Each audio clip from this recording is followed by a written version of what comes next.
ကမ္ဘာအသက်ငယ်ဆုံးဘီလီယံနာအမျိုးသမီးဒေါ်လာ9မီလီယံမြန်မာငွေသိန်းပေါင်း3000ကျော်တန်ကြီးရှိတဲ့ကမ္ပဏီ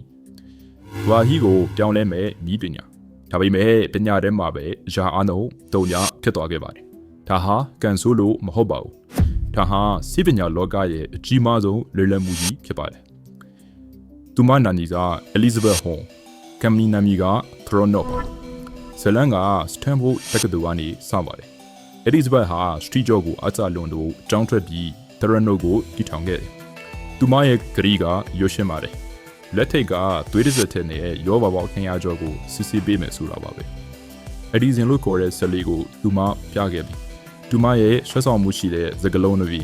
အနက်ရောင်လေတောင်အင်ဂျင်နဲ့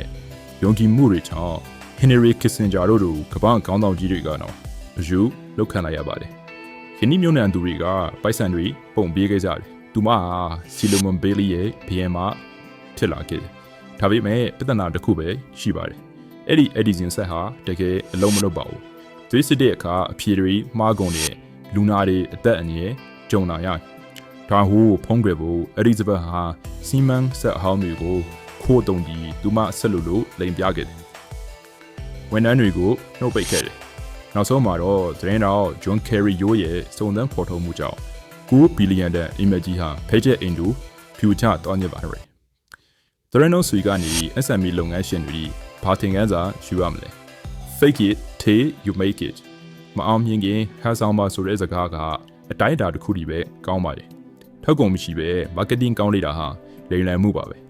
အဒီဇဘက်ဟာဒူမရဲ့လိုအပ်ချက်တွေပေါက်ကြားမှာကြောက်လို့ရှုပ်ထွေးတဲ့စကလုံးတွေနဲ့လူကြီးတွေကိုလှည့်စားခဲ့တာပါ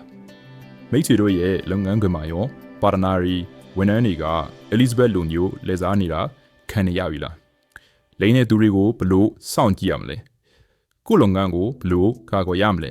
ကျွန်တော်ပြုစုထားတဲ့ SMB Press Production Checklist PDF ကိုလိုချင်ရင် comment မှာ checklist လို့ရေးခဲ့ပါတန်ဖိုး9000ကျပ်နဲ့ကိုလုပ်ငန်းကိုကာကွယ်လိုက်ပါ